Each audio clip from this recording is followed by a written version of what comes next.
I don't think I'm considered a hoe no more. I don't really got nobody in the last like 2 or 3 years. She said no more. Oh man, once always. Don't say no. No, your wholeness can get deleted.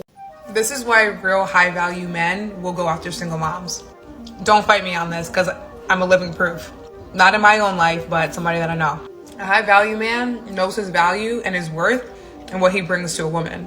A high value man has standards. Don't forget about that. That's the most important thing. These are men who have standards. There's going to be no child that is going to interfere with that. High value men want children, and real men are going to love children as their own, even if it's not their own. So you having a child is now an addition to their entire family that either they were seeking, that they wanted, or they were looking to create in the future. Now you have a child, and that's part of my family, and we're all a family. That's what a real high value man is.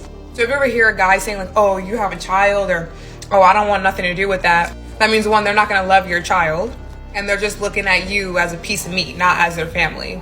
And number two, they probably don't have the means to take care of your child because they're broke bums and we don't want those men anyway.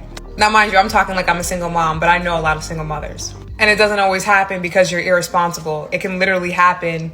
Get married, husband dies, now you're a single mother. Single widow, like whatever. But real, true, high value men are gonna be seeking or not avoiding someone because they're a mother. I think the real issue is that when people are dating and they're young, they're like, oh, I don't want to have a child and hang out with you at the same time. It's because they're children and they're not high value men. They're boys. Do not date these boys. You need to date men.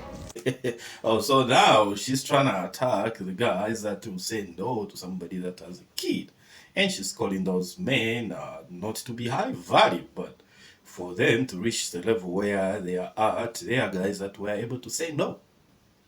That's key. They were able to say no. They were never yes men to anything. So if somebody says no to the bad card you're about to deal them with, that doesn't make them a bad person. You think you've had a hard time dating? Yeah, for sure. One time I went on a date with a guy and I was eating the food. It was so good. And in the middle of me eating, he calls the waitress over and asks for my food to be bagged up. I was a little bit confused by this, but it was Wednesday. And so I thought, oh, maybe he has to go and it's like running kind of late. I don't know. But I didn't care. I was like, whatever, I'll finish the food when I get home. He bags the food up. He's holding the food. Okay, I'm thinking he's going to hold it, walk me to my car, and give me the food. Because why else would I have come from the bathroom and you're holding the bag? Like, obviously, we're getting ready to go. You're going to hold the bag. You're going to walk me. You're going to give me my food. Y'all, he took the food. He took the food home for him and his roommate to eat for lunch the next day. You may be thinking, did you do something? Did the date go bad? No, he asked me out on another date, literally the next day.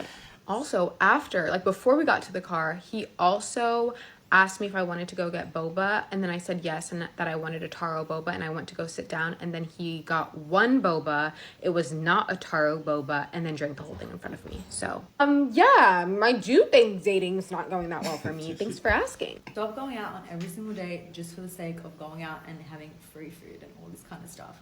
Now, here's the thing. I think you should definitely date. I think you should go out and have fun and whatever, right? But here's the thing. Why would you want to go on 55,000 dates, like, or 20 dates? Like, come on. You have to value your time enough to be like, by the time I get ready, I got to do my hair. Oh, God, my hair. It's an hour.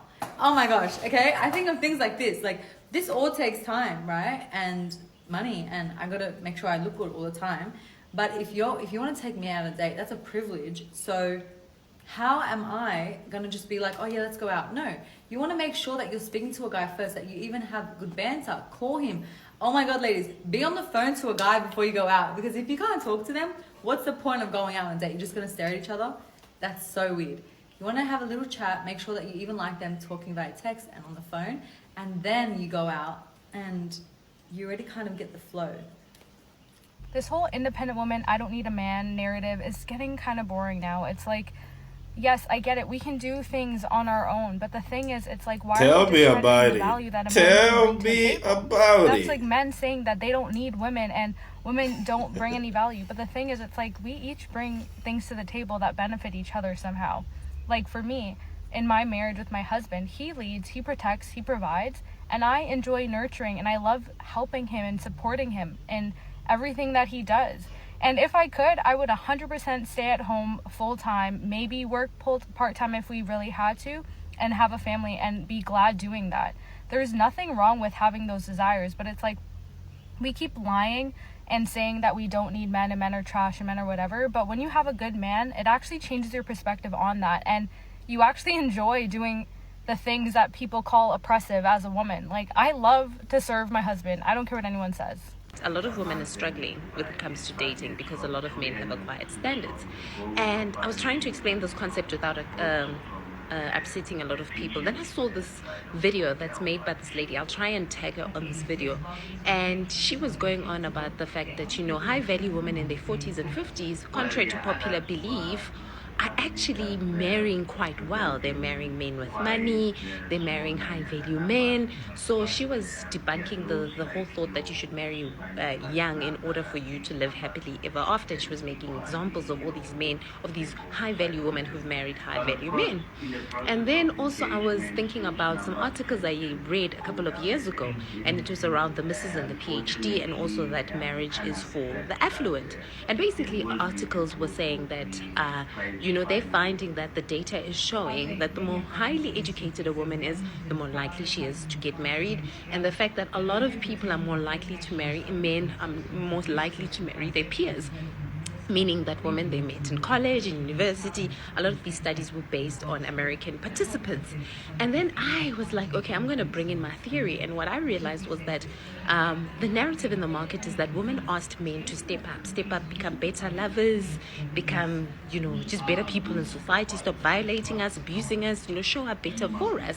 And you had two sets of men who came to the party. And also that narrative of stepping up, also there was those who slid in the narrative, indoda must.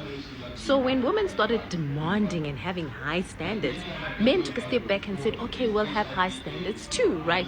So the disgruntled one just elevated the bar in terms of, she must watch for me, she must be traditional and all that other nonsense in order to justify as to why they should stay in a position of power. And then the ones who are eligible, which a lot of you are looking for, were like, okay, so what do you bring to the table? I'm not here to save you. I'm not here trying to become your, your blesser, your whatever, and so forth. I'm also looking for a high value woman too. And I think as I bring these concepts together, I think that the reason why, and when I speak to a lot of girls, because how come is it, whether you're pretty, whether you come from a good home, whether you know God, whether you're a kind-hearted person and so forth, a lot of women are struggling with the concept of men. And I realized that when men started applying standards, that's when dating became difficult. Now that the fact that you're pretty, the fact that you are, a woman, a girl, and you've got something underneath that skirt, is no longer good enough for you to secure a man.